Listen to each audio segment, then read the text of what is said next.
Welcome to Influential Visions. Here, we interview futuristic leaders who share their deep industry knowledge and business experience with you, ensuring you have your finger on the pulse and your eyes wide open. My name is Nathaniel Schooler, and I am your host today.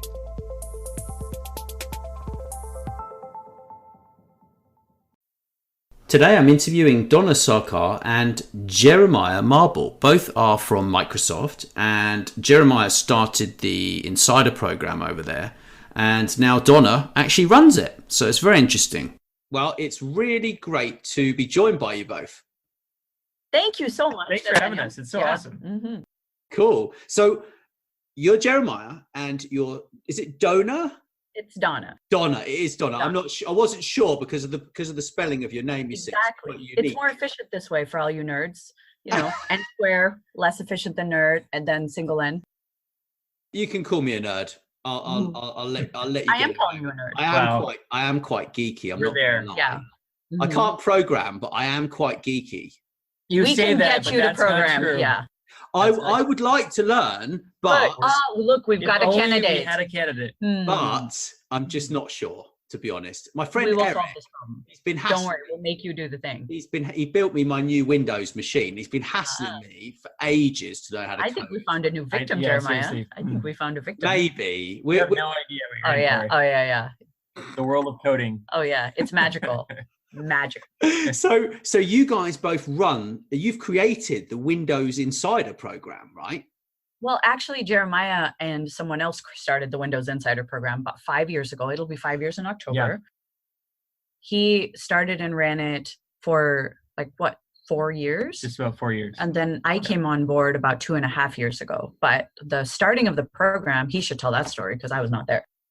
So we started out life as essentially an attempt to get lots and lots of data in the guise of making the best operating system on the planet.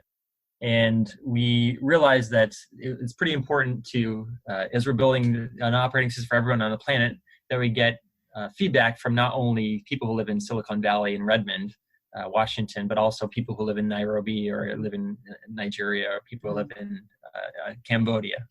So one of the things that has been probably one of the most gratifying things for me has been the ability to meet people all over the world and understand how they're using technology to transform their communities and their lives. Yeah. So we started the program. How many people did you think you were going to get? We thought we'd get 5. You, your mom, your sister. Yeah. Literally, we tweeted it to my 3 followers. Yeah. No, we built the servers to scale for about 20,000 to 100,000 people. And then quickly we realized we were on track to get over 1 million insiders sign up for the program in the first week. Yeah. So we rapidly ran around and cobbled together a couple more servers to handle the influx. And now we're upwards of 16 million people all over the world. Yeah. It's pretty powerful. When I came on board, I used to work on HoloLens, leading the developer community there. And I'm used to a small, tightly knit audience of people. And I knew everybody in the HoloLens community because it's a new product. And here I show up how many people do you have? They're like, a lot. 8 million. At the time it was 8 million. I'm thinking that's a lot of people. But it's been really amazing because we've learned that insiders, they definitely want to co-create with us, right? They want to give us their input and feedback on products because they truly know what their communities need. Like, for example, pieces of feedback we get that are very legit are we need Windows downloads to be smaller because our network speeds are not that great in Ireland, right? Or Australia, or anywhere in Latin America, most places in Africa. We in Redmond, Washington have never thought about download speeds because we live in a life of privilege. So they give us that kind of feedback. We also get really amazing feedback from people who are maybe low vision saying, actually, we need, our narrator tool to read these buttons out loud or those buttons out loud, and they're not doing it properly. So we rely on our insiders to tell us how people in their communities use our technology because there's no way that we can know how everyone in the world uses our tech. We just can't know it. So it's been an amazing learning, just life-changing experience. It's fantastic. It's such a big community as well. So you guys must know a lot about internal communication then. Oh yeah.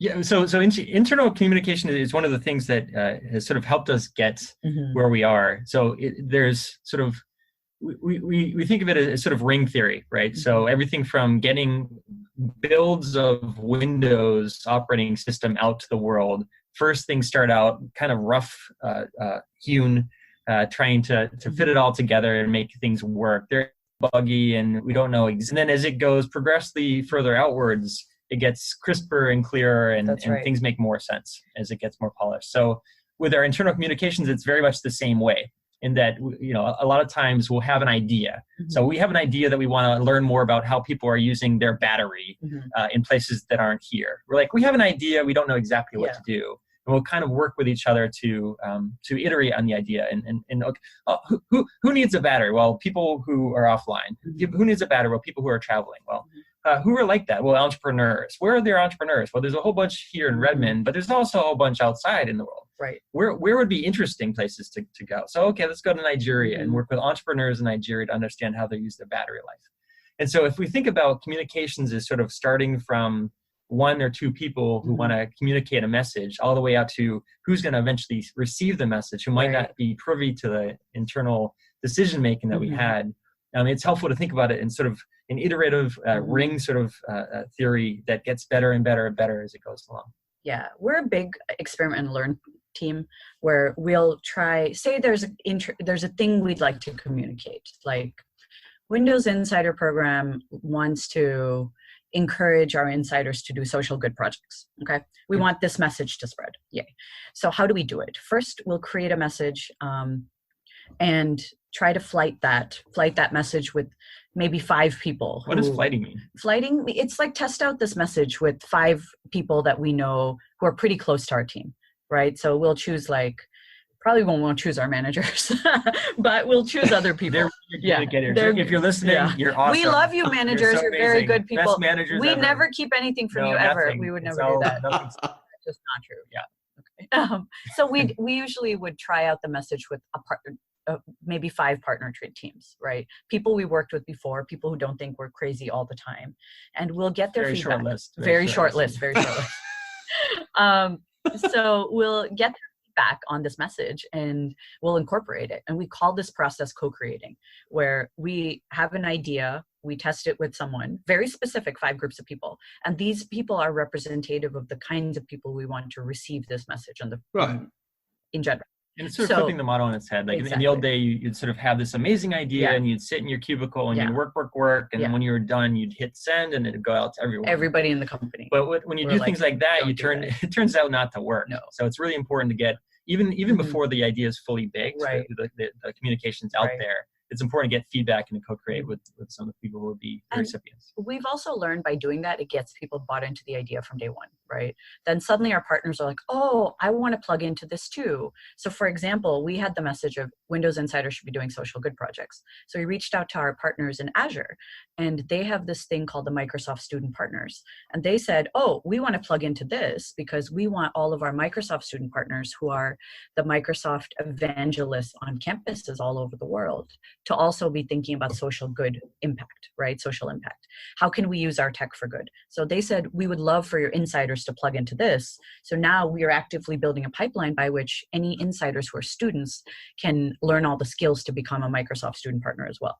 So next ring will be, they're now evangelizing for us. So when you include people in the messaging, they tend to evangelize because it's now an us thing rather than like an us thing. We kind of think of co-creation as kind of like rock soup. So I'm kind of hungry. Yeah. What am I going to have for lunch? I have this rock and I have some cabbage. Okay, throw it into a pot with some water. Next person comes along, throws in a carrot. Next person throws in some chicken. Next person throws in some parsley. At the end of the day, you have like this amazing stew that everyone can eat from. But it doesn't start out with only your contribution. It takes sort of the work of everyone co-creating an amazing meal.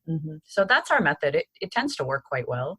So by the time it reaches upper management, Satya and Co hear about it. We love you. It's awesome. We love you, Satya. Give us promotions and raises. Yes, thank you. So by the time it reaches Satya and Co, most people have already heard about it, and they're not just like, these two are obviously insane. What is going on with these people? So so by the time it gets up there, everyone already kind of knows and is bought in. And we operate under the assumption that anything we come up with will go external. So no secrets. No secrets. Yeah. We're extremely transparent people. And every company should assume this. If you write an email, assume it will get leaked. Someone's going to take a picture. Someone's going to tweet it. Assume it's going to get leaked. So just write it as if it's as if it's going to be on the front page of the New York Times. Always. I know that's a long. That's really cool. That's really interesting. So it's a bit like creating like an ice cream or something. Like if you're an ice cream manufacturer, you might run a competition for people to taste an ice cream, right? So then you come up with the recipe, don't you? And it's exactly what you're doing with internal communications. It's brilliant. I like it. Yeah. It's clearly working. You have to co-create. It's clearly working. You've got so many people involved with that. We've learned a lot. I mean, like a lot of the best learning. We also have a saying: sometimes you learn, sometimes you win, sometimes you learn. Yeah. We've learned a lot. Let's say a lot. Yeah. We've won a few things. We've learned a lot. So in the process of some of the experiments that haven't gone as well as we had hoped, we certainly learned how to do things better the next time. That's right. Yeah. Oh, believe me, I understand that. Yeah, I bet you do, Mr. 100 podcasts in 100 days. Yeah, 100 podcasts in a very short amount of time. Yeah. So in terms of kind of managing teams, where do you start with that if you want to get something done? So the way I think about managing teams is not so much managing, but more assembling a group of Avengers, right? Because as soon as we get into the business of managing, that puts the responsibility on me, the manager, to manage all these people to do the thing, right? And it stops being about the individual and about the specialness of this unit we've created. So we believe in hiring very diversely, not from just how we look on the outside, but skill sets and backgrounds. So what we do is say, what are we trying to do? And usually it's something crazy and new and potentially frightening, and something we have to communicate to upper management in a convincing way. So we've learned that if you hire really, really motivated people, it doesn't matter what skill sets you need to learn, they will learn the skills. So we've learned that as soon as you hire people who kind of want to do the thing, they will learn whatever it takes. So what I tend to do is build up a team of people who have varying skill sets and varying degrees of interest. Like I have a filmmaker on my team. Like we're all software engineers, but he's a filmmaker. I don't know why I need a filmmaker, but I think at some point I'm going to need a filmmaker, right? We've got a context. I need one. You need a filmmaker. Everyone needs a clearly. Yeah. And what he brings to the table. You can't have ours. You can't have mine. You can hand him to me. No. But he can convince anyone to do anything, right? Because being a filmmaker, you have to go cajole these temperamental actors to behave with like no budget, so he can cajole anyone into anything, and he can organize a group of people to do a thing in one moment of time. So it's an amazing superpower he's got. Plus he's a great photographer and videographer, which is a very good skill set to have when you're dealing with a community of millions of people. I've also got like a comic book expert who is also really into like nerd stuff. That's very helpful when you're dealing with a community of nerds, right? I don't know that much about Star Trek or Star Wars or all of this, but Brandon on my team is an expert. And then we've got Jason, who's done customer support forever. And he's just like, no nonsense, can get to the heart of a problem in like 2 minutes. So these people, super different than me, but we've hired them to come together to kind of solve this problem of how do you manage this global community of millions of people. And I don't manage them. Each of us have like individual contributor work. My job is to come up with crazy schemes. Their job is to tell me no and also make some of them happen, right? So the way I think about managing teams is very much like, figure out what you're not good at, hire for those things, and leave them the heck alone. Do not go micromanaging after you've hired people who are literally experts in their field. So a couple of things to add on to that. Yeah. So first, the importance of hiring a diverse set of folks. Oh, yeah. And that's not only some of the traditional definitions of diversity. No. It's sort of like where someone grew up. Right. Like what are the set of experiences that led them to this place? What are the things that they're passionate about? Where do they come from? Right. So if you even take a bunch of folks who may look the same externally, all of them bring their own unique creativity and passion. And some of the outcomes of that is proven with data. But here are two anecdotes from our team. So we were trying to get together and figure out what color should our T-shirt be, right? So very, very important t-shirt. Team t-shirt. What color should our t-shirt be? And it's amazing how many opinions there are. Yeah. So he and I decided we're going to just make a choice. We're like, red. Red is the best red color looks good ever. on me, therefore we should obviously use red. So we were going to go with red. Yeah. And, which is way less boring than dark gray or some of the other sort of like, techie t-shirts. Right. One of the folks on my team grew up in Cleveland. He's African American and from relatively lower income by background. And he pointed out very accurately that in parts of the United States, someone wearing a red t-shirt is perceived to be part of the Crips gang. And so you by wearing a red t-shirt, you're signaling something that you might not be intending, which is something that I had never thought of. I'd never occurred to me. It was just like literally something that never crossed my mind because I've only been to Cleveland for like 3 days, right? Yeah. So having that background made it possible for us to make even that sort of relatively minor decision of the t-shirt color. Another example was when we were working with a bunch of entrepreneurs in Lagos, Nigeria. One of the social entrepreneurs we were working with was working with a band of children to recycle trash. So they would convert the trash that was lying around and make it into something useful, like fuel to cook with. And so one of the folks on our team grew up in rural India, and she pointed out, hey, we need to be very, very careful, we as Microsoft, supporting this particular entrepreneur, because very easily it could be sort of against child labor laws. Mm-hmm. And so that's literally something that we're like, hey, we love recycling. We love the idea of transforming trash into something good. But like we never thought about the social implications of supporting something like that. So the importance of diversity sometimes comes out in surprising ways over and beyond the business outcomes. The second thing that sort of Donna mentioned was the importance of focusing on the individual. So, providing some sort of clear framework. Here are our goals. Here are the ways that we're proving that we're measuring that we're achieving these goals, but then allowing each person to bring their full self to work. And so, you might not be expecting a filmmaker who happens to code to bring a tremendous amount of creativity to the project, but just that the fact that they're able to leverage some of the unique skill sets that are across the board would help out. Mm-hmm. And I think one last management trick that I have sort of learned the hard way is the importance of providing, like co-creating with them. Mm-hmm. Like no one's going to get it right the first time. It is a process of experimentation. Mm-hmm. It is sometimes you win, sometimes you learn. But sometimes people act in ways that they don't intend. Or they're delivering results that are under what you don't expect. So the importance of criticizing in private and taking someone aside and saying, hey, look, here are the expectations that we had. Here are some of the ways in which I think that the results could be better. What are the ways that we can work on that privately? And then when you want to praise someone, like, hey, you're doing a great job, you sing that from the rooftops. Mm-hmm. You're like, hey, you send emails to everyone, you mention them in a team meeting, you send it to their boss's boss's boss, and just praise loudly.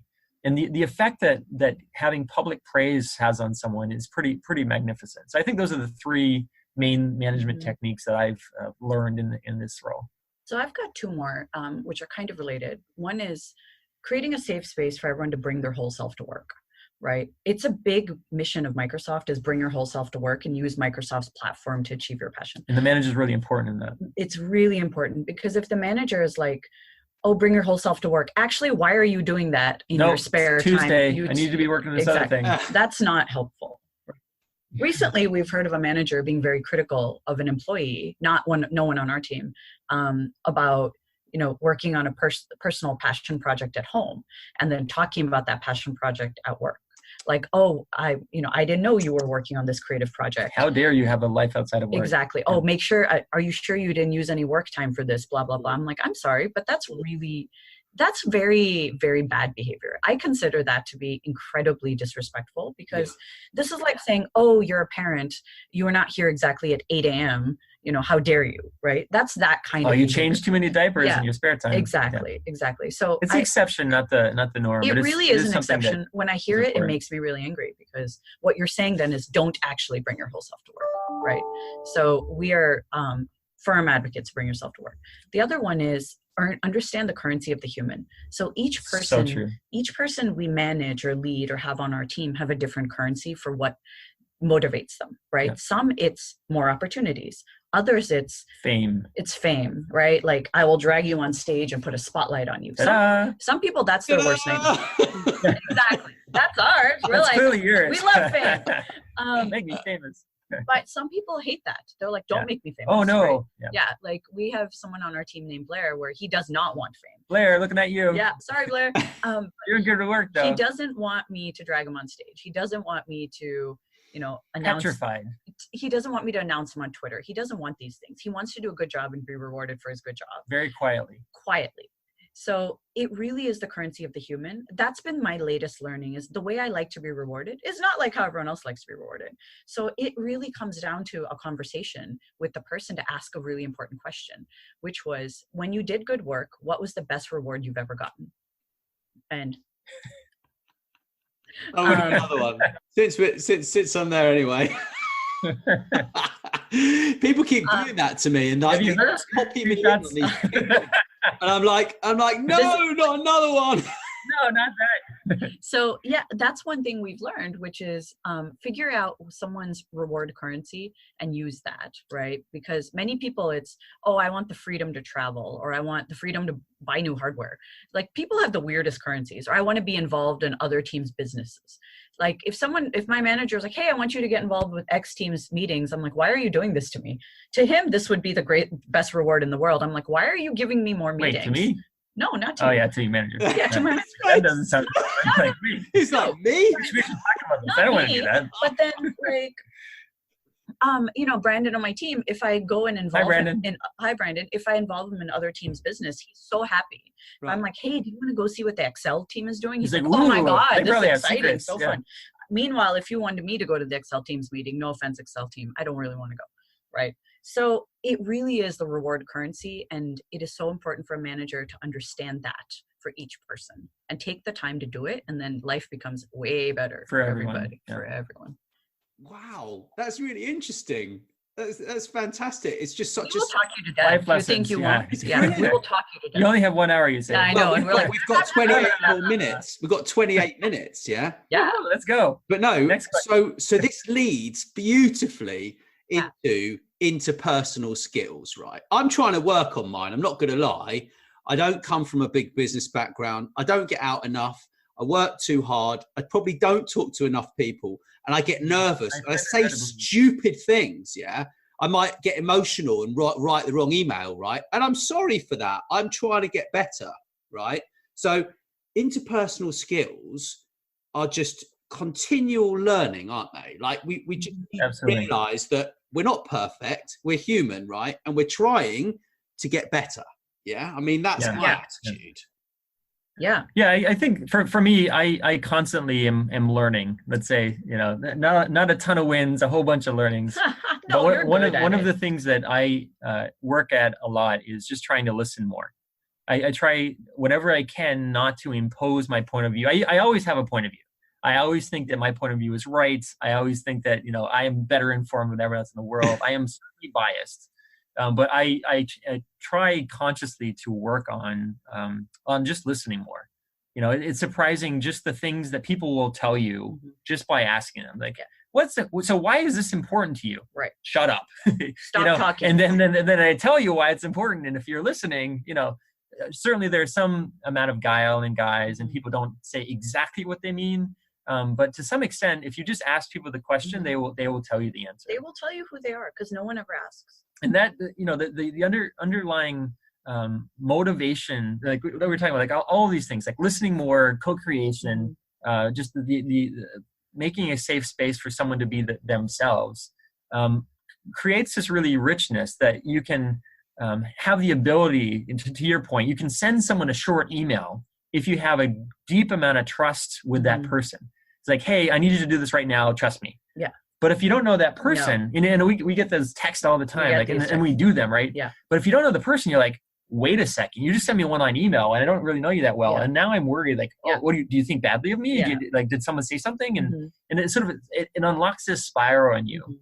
Whereas if you put in the time, you put money into a relationship bank, then on those times when you need to make a withdrawal, it becomes way easier. So listening more, putting more time into understanding what someone's currency is, reinforcing that, putting more work into a relationship, even a relationship at work, it tends, we end up spending a lot of time at work. Mm-hmm. And so the more that you invest in any relationship, the better it tends to get. Even if it's sort of a difficult person to work with, like, hey, you at least develop a begrudging respect for the other person. So listening more, trying to understand what their motivations, what the currency is, trying to invest in that relationship wherever you can. Helps make the communication and helps make the interpersonal relationships a little bit better the more you put in. So mine is, people use that line like, I'm not here to make friends. Oh, I'm the opposite. Yeah, I'm always there to make friends. Those people are lying. Yeah, they're lying. They don't last anyone who's like, I'm not here to make friends. I'm like, good luck with that, brother. I'm always here to make friends. Yeah. I'm like, what? I'm at a zoo with a bunch of strangers. I'm here to make friends. Yeah. Funny with the giraffes. I know. Again. It's like giraffes are like, you're back. We spend our lifetimes at work, right? We spend the majority of our waking hours at work. Why would you not make friends? Are you insane? That would just be boring. That would be boring, right? Plus, everything is then a confrontation or something rather than like a friendly conversation. So I think first thing I do is make friends with everybody. I'm like, tell me everything, all of it, the whole enchilada. She literally says that first thing. I said it to him too. So I want to know everything about this human because I love humans. They're so interesting. Why we do things, how we do things, what is our reasoning, like what is our technique and our method. And I always love to learn from people about why they're doing it and how they're doing it, right? So I always like to move to a texting relationship as soon as possible. What's a texting relationship? So texting relationship is like, email is boring and for like, old people. Like me. Right, like him. He sends email to people. I don't even know how to send email. I'm like, or read them apparently. So I don't read anyone's email. But I like to move to a texting relationship where we have each other's phone numbers and we text each other. You notice that everyone in the world has your email, but very few people have your phone number. And the people that do, you're crank callers or you trust them? Right. The people who have your number, you trust, right? So my goal is always to have people's number in my phone and to have my number in their phone. So once we've reached that point, I believe we trust each other. So that's my metric. Like, do they have my number? And often it's as simple as like, hey, blah, blah, blah, blah, blah. I'm like, oh my God, I love talking to you. This is super interesting. Can I get your number so I can text you random shit at weird times? And they're usually like, okay, sure. Cat sounds videos. Good. But it's usually like you that. You think I'm kidding? But no, I would do that. You're going to get cat videos. You're going to get cat videos, Nathaniel. Wait, not yet. I didn't get a chance. Oh, no. Watch out for the cat videos. Wait. I've got something I've been saving for the cat videos. Hold on. Oh. Where did you get that? That's my friend made it for me. Wow. That is the best. It's cool, that is right? Hilarious. That is cool. So first, I was impressed. Let me say this. I was impressed by the Tower Bridge behind you, but amazing. That's the icing on the. So that must have a name. What is your name for that? This is just the finger. The finger. The finger. Yeah. Bring out the finger. So to anyone that's not watching this and listening, this I love is it. 3D printed middle finger. Finger, everyone. Wait, guess which one? The problem is that I've got this childlike mentality, you see, and opportunity. But what do you do though with interpersonal skills? How do you mix that? You try and communicate on the childlike. Yes. Yes. You have to, because ultimately everyone's an imposter. It's all storytelling. Right? We all feel like we don't belong here. It's a fraud and we got here by accident. Everyone. Someone made a mistake in hiring. Yeah. Right? There's a lot of people who made a mistake in hiring. I'm sure Satya wakes up. Satya Nadella, CEO of Microsoft. I'm sure he wakes up and he's like, how the heck did I get here? He also doesn't say what the hell about me. But did I say hell? I thought I said heck. Well, Satya no, he probably meditates and thinks about this. He definitely doesn't. Maybe he says, I don't know. But everyone, they say CEOs have the worst imposter syndrome because they're like, what incarnation am I doing running this $1 billion company? $100 billion company. $100 billion company. It's a big company. It's a big company, but I believe that most people have imposter syndrome. And when you connect at that level, I open with vulnerability. Like, will you help me with this thing? Because I have no idea what I'm doing. And you seem to know. And everyone's like, got it. Everyone wants to help. Everyone wants to help. Yeah. And then I'm like, this is awesome.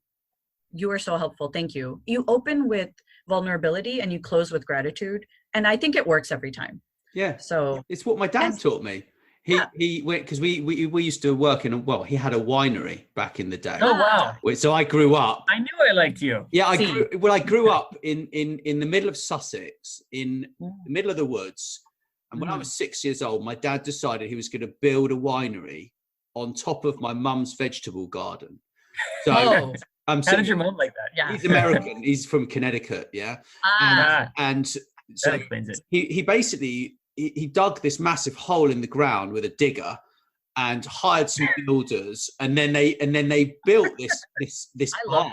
They moved this barn from it's a 16th century barn from 20 miles down the road and put it up and had a winery there, you see. And what Did he tell your mom first? Or was it a secret? Surprise. Oh no, I don't think. Well, they got divorced a few years later, but I think that probably about the winery probably had a lot to do with it. To be fair, but he always used to say, "Was it good?"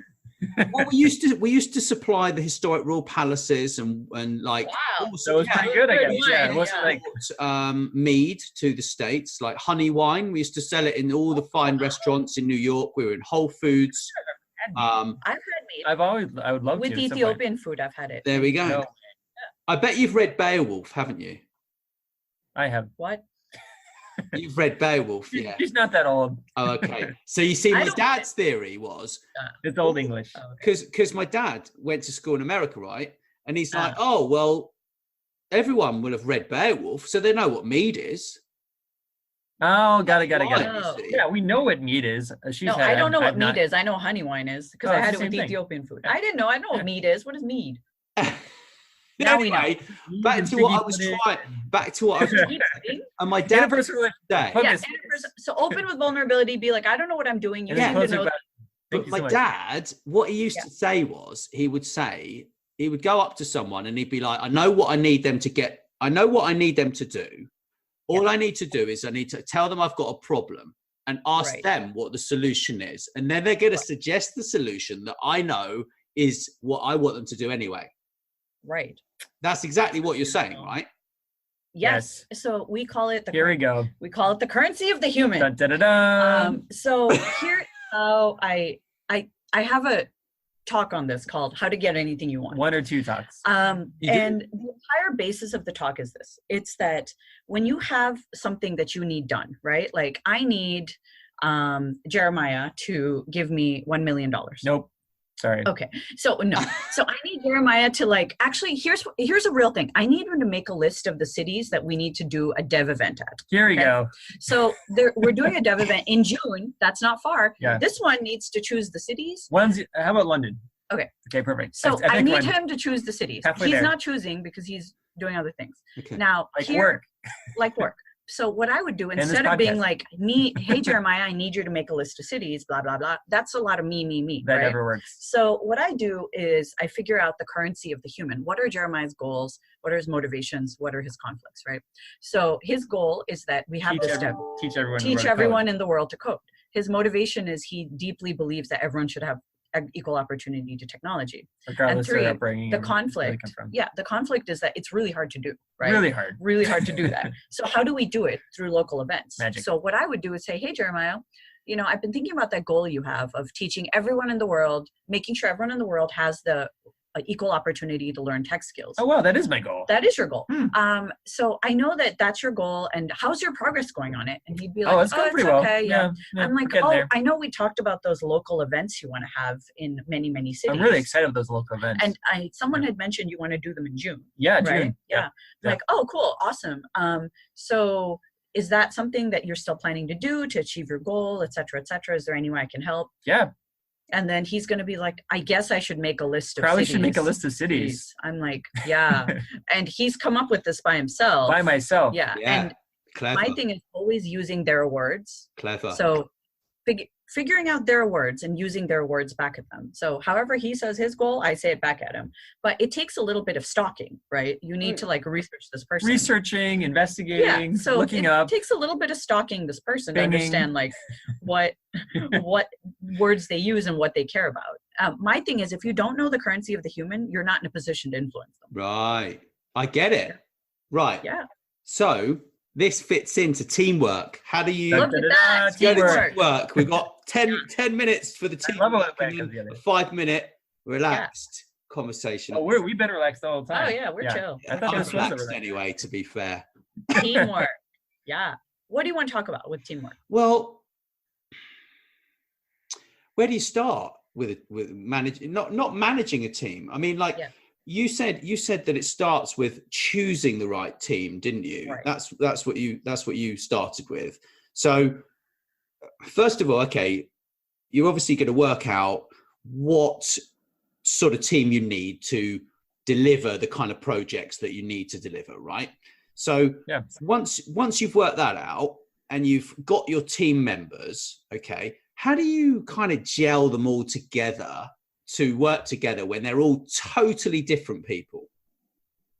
Yeah, so I think one of the things that is most useful when working with a team. So first is having a clear goal.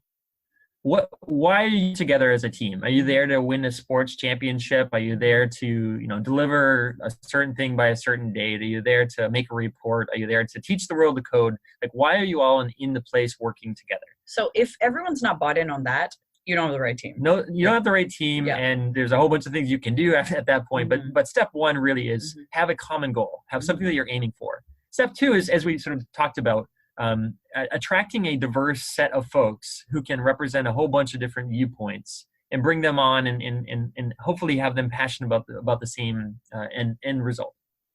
Third is create the sort of safe space for them to be themselves, and they could bring their whole self to work and be part of the team and achieving the business results, as well as feeling like they're empowered to do the things that they really want to do. And then at that point, then it's sort of like foster an environment of trust such that people actually can deliver feedback. Not everyone does their best work every single day. Not every result is exactly what you want.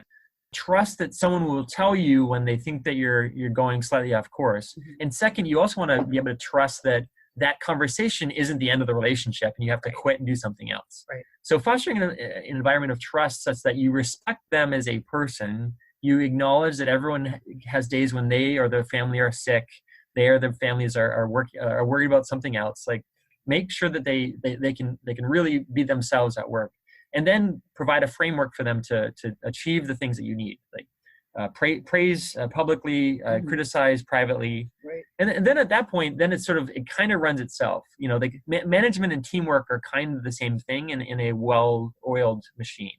So it's way less, hey, I need you to deliver this report by 5:00 today. It's more like, hey, what can we together do to accomplish our goal? Hey, we have a very important meeting tomorrow. Wouldn't it be awesome to have a pre-read for the person we're going to meet with? Right. Oh no, we probably need to send that to them soon. Who's going to do that? Oh, you're going to do that. That's awesome. That's great. Do you need any help with that? I'd love to help you with that. And so it's sort of like it's not an iterative process. It really is the entirety of like trying to achieve something. Like one thing builds on the other, and no single thing stands by itself. So one thing I like to use, I haven't not done a very good job of it, is that thing where you say, this person is the owner, this person is a contributor, this person is an approver, right? Clarifying the roles. Yeah, clarifying the roles. I feel like that's the biggest issue in teams that usually happens. Yeah. People are like, no one knows who owns it. Oh no, that's not my job. Or it's like, oh, it's not my job, or I think I own it, or I think I own it, all of this. My thing is, who is fired?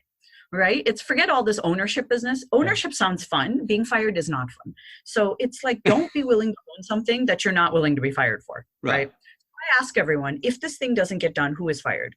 And it shouldn't be everyone in the room. That's not very good. It's usually Donna. It's usually me. I'm like, okay, I'm fired. Yeah. But ownership, I think of as like, who is fired? Contributors are not fired. They contribute, and they only contribute once the owner says, okay, here's what we need to be contributed. Yeah. An approver is usually like some upper management somewhere, right? So that's how I think about teamwork, is breaking it down. And this is a really good reminder to actually do this with my team. Like now, we have a new set of projects and such, and maybe for you guys too, is to say, what do you own, as in what are you fired for if it doesn't get done? Who are the contributors? You list them. Like the owner decides, these are the contributors. And contributors, if they don't contribute, they're also fired. And then the approver should be like someone, maybe not you every time, right? Maybe the approver should be someone else. But that I feel really helps with autonomy And I found that when people have autonomy to do their work, they actually do really good work. And it doesn't have to be huge autonomy. Oh, here's $10 million and do this work. It's usually, I would love $10 million. I would love that too. But usually it's like your job is to write the weekly newsletter every week. It's our job to help you get the content. If you need help getting the content, tell me. But I'm going to rely on you to write the weekly newsletter that goes out every Friday, right? And you own that. We are all contributors, and the approver is probably just yourself, unless you want someone else to be the approver. So I found when you put it on the owner to decide all of the other roles, it actually works out incredibly well, rather than me assigning all the roles, right? So in teamwork, it is, for me specifically, it's about empowering others to make their own decisions and make their own choices over who they want involved in their business in the first place. Right. So it's less about management and more about leading, right? Exactly. Yeah. Inspiring and empowering. Inspiring. Yeah. And one of the things I've learned the hard way is often I have to do step one with them, right? So say I want to do starting things is hard. Yeah, starting is hard. So a lot of people get paralyzed because they want to do it perfect. Yeah. So often I will do the shittiest first draft you've ever seen. Author's term. Yeah, author term, shitty first draft. It came from Hemingway. How can you not like Hemingway? It did not come from Hemingway. It came from Anne Lamott. The first draft of everything is shit. Ernest Hemingway. It came from Anne Lamott. No. But okay, so who are you gonna believe, Ernest Hemingway? We needed to do this newsletter, so I wrote the first version. It wasn't good. It was like, here's some sections, words go here, tweets go here, something goes here. It's like 7 different colors, different font sizes. Putting the framework in helps someone like, oh, I see which direction. Because then you can iterate, you can improve it, you can shape it. Yeah, getting your hands dirty to show them what to do. Definitely, it's really important. It makes it way less scary too. Yeah. It's a bit like what I'm doing. Like, when I move forwards with my podcast, once I've actually nailed the total process right, so that I can actually delegate really easily, then I will hire someone to do some of the bits. But the thing is, I don't trust people enough to do the first one. Yeah. The thing is, all it takes is for you to like say someone said something to me. Normally I don't do video, right? So we'll have like a conversation and they might say something to me and they'll be like, don't share that. So then I have to go in and edit it. It's like, well, if I'm going back in to edit that, I may as well edit it anyway. And I'm interviewing the best people. So like I absorb that information. Like, you guys are the best people, right? You got a bunch of great people. I don't know how it's not in here, but this is highly recommended. And you know, Cambodia, dude. Now that is super. Cambodia, dude. That's your name. Hashtag Cambodia, dude. Hashtag. I should be Cambodia, dude. But that makes the teamwork, right? The interpersonal skills. The communication, all of that stuff, it makes the teamwork because you understanding like about their backgrounds, what drives them as individuals, and then bringing them on board with the bigger goal of the company's mission, right? And then the project as well, because it all needs to fit in together, doesn't it? Yeah. Thanks for listening. Please make sure you share this episode with your friends and business connections too. And don't forget to drop us a review wherever you listen. Thank you.